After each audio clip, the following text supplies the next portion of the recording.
Avez-vous déjà créé un montage photo? Avec l'IA de Photoshop, évidemment. Non, moi non plus. Bienvenue les créatifs, moi c'est Bruno Beuret, bienvenue sur ma chaîne Imagine Apprendre et Découvrir. Alors on voit pas mal de vidéos qui passent en ce moment qui parlent du remplissage génératif. Et je me suis dit, on pourrait créer un montage photo avec l'IA pour voir un peu ce que ça donne. Du coup, je me suis dit, en toute objectivité, que j'allais reproduire le petit photomontage que j'avais fait en tutoriel que vous pouvez revoir ou si vous n'avez pas encore vu la vidéo, vous pouvez voir, je vous mettrai le lien par ici et je vais le reproduire entièrement avec l'IA et on va voir ce que ça donne. Donc, passons dans Photoshop.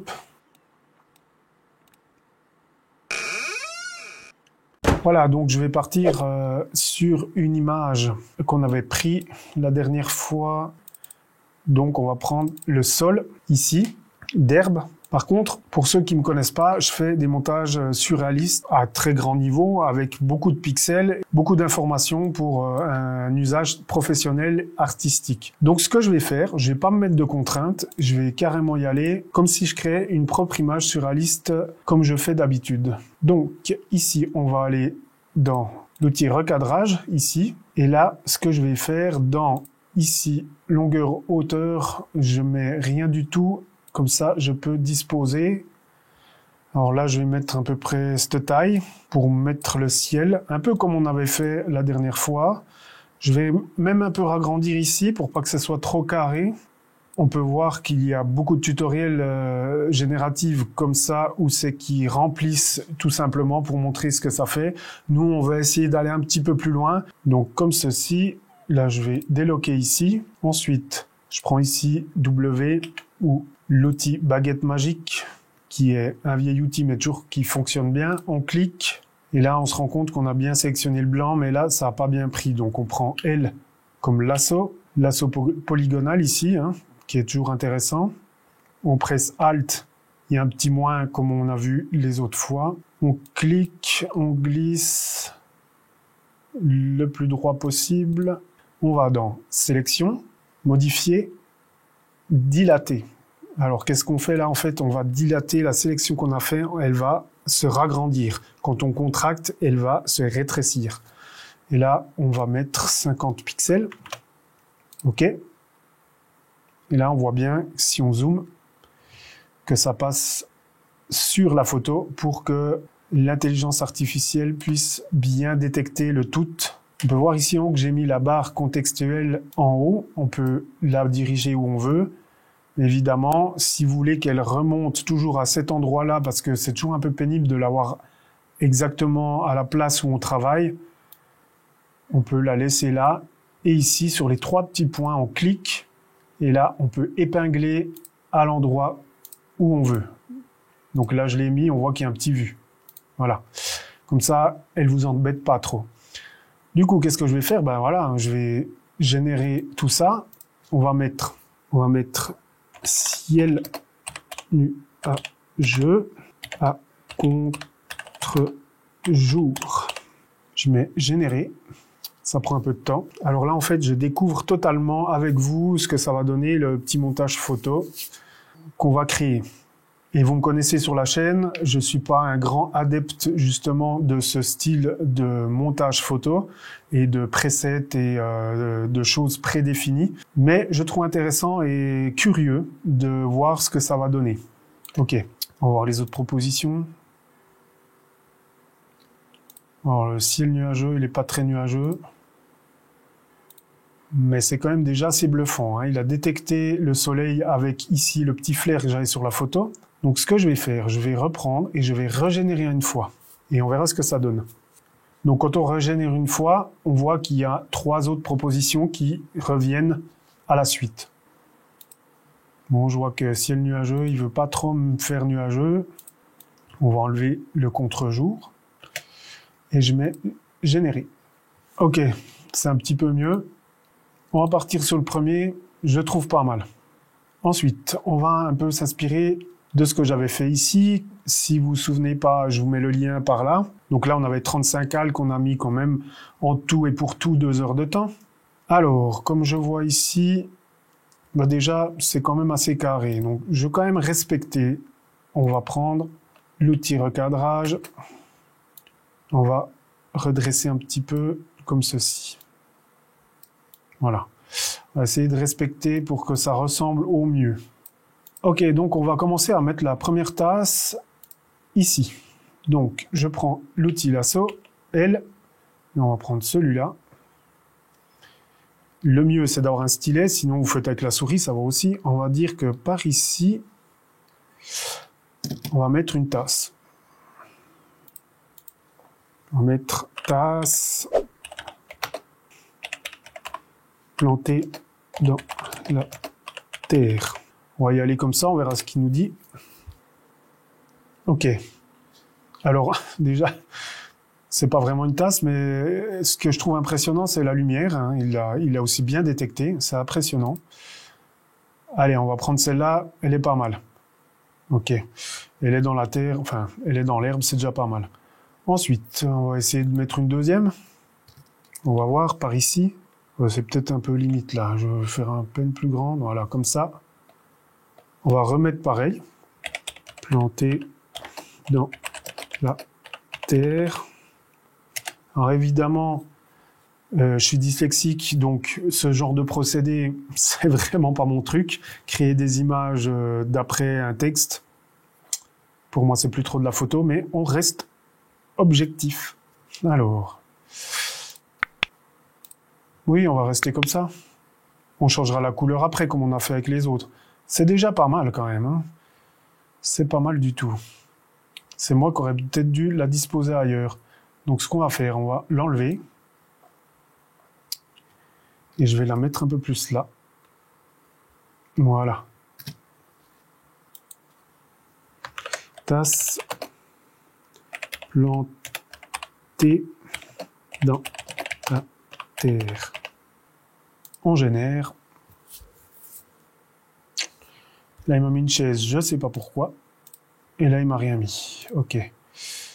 On va régénérer une fois. C'est dommage, avant, c'était pas mal. Hein.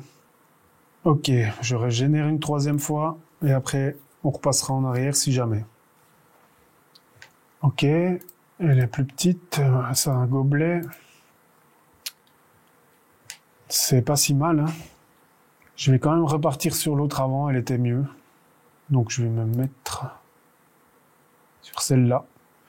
On va rester comme ça, puis on va en mettre une ici pour la troisième. Et là, on va mettre tasse rouge plantée dans la terre. Alors, tasse avec un S. Voilà. C'est très rapide. Alors là, il m'a généré plusieurs tasses, mais ça me plaît bien. On a vraiment l'impression que l'horizon est rempli de tasses. C'est chouette. Alors maintenant, ce qu'on va faire, on va mettre le personnage. Alors, comme on l'a vu ici, il arrive à peu près là. Donc par ici, on va commencer là. Et là, je vais mettre une personne avec une casquette qui regarde l'horizon. Est-ce que j'ai bien écrit? J'ai oublié un i. C'est un peu compliqué pour moi parce que je suis pas très bon à l'écriture. Alors d'accord. Oui, ça pourrait donner quelque chose de chouette. J'ai mis une personne, mais c'est vrai que j'ai pas précisé. Alors ça, je sais pas pourquoi il me met ça. Je vais encore regarder ce que j'ai écrit. Une personne avec une casquette qui regarde l'horizon. Ok. Je vais mettre régénérer encore une fois. Donc là, il me repropose ici dans les propriétés 3 nouvelles propositions. Et là, on voit en fait qu'il me fait des calques qui ont été générés par l'IA. On voit ici avec le petit logo de l'étoile. Alors, il y a celui-là qui me plaît bien, qui est pas debout comme ici, mais je trouve que c'est intéressant de le voir comme ça. Personnage, je vais mettre debout, et là, il me propose 3 dans les propriétés, qui va redevenir un calque ici, au-dessus, un calque génératif, qui travaille avec l'IA. Alors, je suis assez bluffé pour les lumières, c'est impressionnant, vraiment. Oui, là, il n'a pas trop compris ce que je voulais.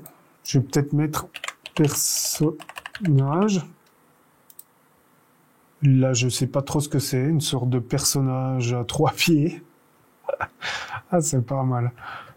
Et je sais pas trop ce qu'il a compris, en fait, mais c'est là qu'il faut commencer à être un peu plus créatif, c'est de trouver les bons mots. Mais moi, je suis plutôt photographe, je suis pas écrivain. Bon, on va garder celui-là qui me plaît bien quand même, hein, parce qu'il est assis, il regarde la tasse. C'est assez chouette. Donc, j'ai quand même fait 3, 6, 9, 12, j'ai fait 15, il y a 15 tests. Voilà, je vais prendre ce repère-là, copier, coller. Voilà. Voilà, là, j'ai fait copier-coller sur le repère d'avant. Et je vais le glisser ici à peu près où c'est qui m'a mis le soleil. Je pense que le plus fort est par là.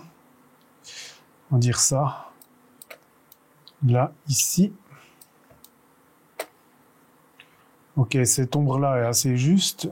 Ici, je l'aurais fait un peu plus en longueur ici. Donc on se rend compte que c'est pas non plus à 100% top, même que c'est assez bluffant quand même. Et puis là, il n'y a pas vraiment d'ombre, hein, mais je pense qu'il a généré d'après le sol où il y a quand même déjà de l'ombre ici. Bon, il y a des petits herbes qui devraient pas être trop lumineux, mais bon, c'est encore un petit détail qu'on peut retoucher. En règle générale, je trouve assez bluffant. Et c'est vraiment rapide. Maintenant, je vais pas me casser la tête, je vais prendre ici, copier. Je vais copier ici le groupe traitement final, je vais le remettre au-dessus. Ça va encore plus vite. Et là, on va, sans compter les petites lueurs, on va désactiver ici les étoiles. Voilà. Bon, on peut aussi, hop, y aller un peu plus franco là, avec ça, avec la courbe de dégradé de transfert, on va le mettre un peu plus. Ouais, ça, on va laisser. Le contraste, je trouve que c'est pas si mal. Et ça, ouais, c'est pas mal aussi. Là, j'ai un peu retouché en hors caméra pour que ça ressemble un petit peu plus à celui qu'on avait fait avant ensemble.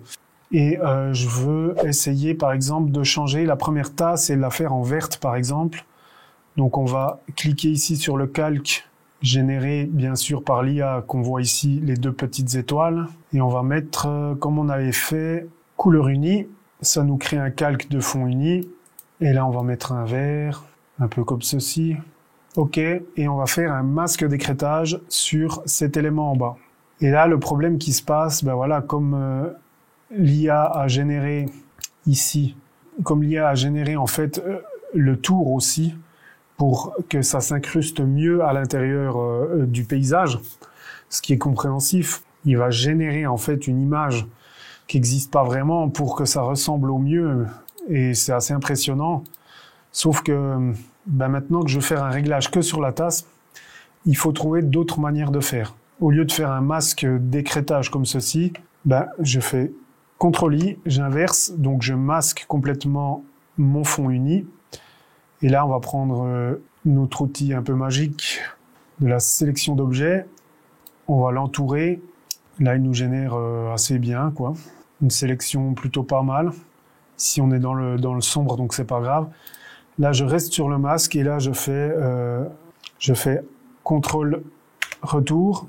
Et là, on a pu coloriser la tasse entière sans toucher l'extérieur. Alors, c'est un peu une autre manière de travailler. Moi, ça me déplaît pas. Ici, on met un petit contour progressif, comme je disais toujours. Et là, on va passer en lumière tamisée, par exemple, ou à incrustation. Il faut regarder au mode couleur. Ouais, mode couleur, c'est pas mal. Comme ça, on a pu changer que la tasse. Évidemment, c'est comme je disais déjà dans toutes mes vidéos, plus on travaille une image, plus elle ressortira bien. Les images générées se conforment aussi à cette règle. Plus on la travaille une fois l'image générée, mieux ce sera, comme toujours. Donc là maintenant, ce que l'on va faire, en fait, on va juste jeter un œil d'un peu plus près et on va regarder les points positifs, à mon sens, et les points négatifs. Je trouve vraiment intéressant de construire une image avec le remplissage génératif de Photoshop. Ça éveille ma curiosité et en même temps, c'est agréable. Les contraintes techniques n'existent plus. La seule chose, c'est qu'il y a plus ce côté artisanal de prendre en photo, découper les éléments, les ajuster avec la colorimétrie, etc. Je trouve qu'il y a plus ça dans ce genre de travaux et ça ne m'intéresse pas vraiment au final. Mais je voulais quand même tester, voir réellement jusqu'où ça va. Et mine de rien, je suis vraiment impressionné. J'imagine bien dans quelques années jusqu'où ça va aller. Mais pour moi, ce ne sera plus de la photographie, mais ce sera plutôt générer des images plutôt que de la photographie ou du photomontage. Mais ça, c'est mon point de vue. Alors, point positif, je dirais vraiment la lumière générée, vraiment top. Ça pourrait être vraiment mieux, mais je pense qu'à la longue, ça va devenir de plus en plus impressionnant à mon avis. La lumière, bon, le ciel, il aurait mérité d'avoir un peu plus de nuages, un peu plus de cachet, comme le ciel que j'avais pris en photo ici, qui était quand même plus parlant. Mais globalement, c'est intéressant, c'est un peu surexposé, mais moi je pense que c'est des petits détails qui vont évoluer avec le temps. Le personnage est quand même bien incrusté dedans, hein, assez dingue. Après, encore une fois, je suis pas allé très loin dans la générative des images. J'aurais pu, je pense, aller par zone et vraiment faire un travail pointu. Mais bon, ça reviendrait à faire un photomontage à la traditionnelle. Donc, il a bien pris en compte le sol que j'avais à la base. Ce qui me plaît bien, là, c'est les petites tasses qu'il a générées. Ça donne du cachet à l'image, quoi. Et ça fait un peu un style différent du mien, mais, enfin, de mon montage. Déjà, tout ce qui est facilité de faire les choses, ça, c'est vraiment impressionnant. Coordination, de la lumière, c'est ce qui m'impressionne vraiment le plus. Comme il peut détecter où a été pris la lumière, c'est vraiment impressionnant. Ensuite, le personnage, un peu difficile à l'avoir, mais je trouve une belle posture, vraiment sympa dans la composition en elle-même. Là, dans Fenêtre, réorganiser, vous pouvez aller dans les vignettes horizontales ou verticales. Moi, je vais rester vertical. Et là, vous avez les deux documents qui sont de chaque côté. Ça ressemble quand même, c'est pas mal du tout. Là, j'ai quand même pu donner un peu plus de cachet avec le traitement final. Bon, là, je suis pas allé aussi loin, comme je vous avais dit avant. Mais je trouve quand même que les lumières sont un peu plus justes. Le ciel, encore une fois, c'est pas exactement ce que je voulais. Donc, c'est toujours compliqué quand c'est pas ses propres photographies de vouloir faire quelque chose. Ensuite, dans réorganisation, tout regrouper, on remet tout ensemble.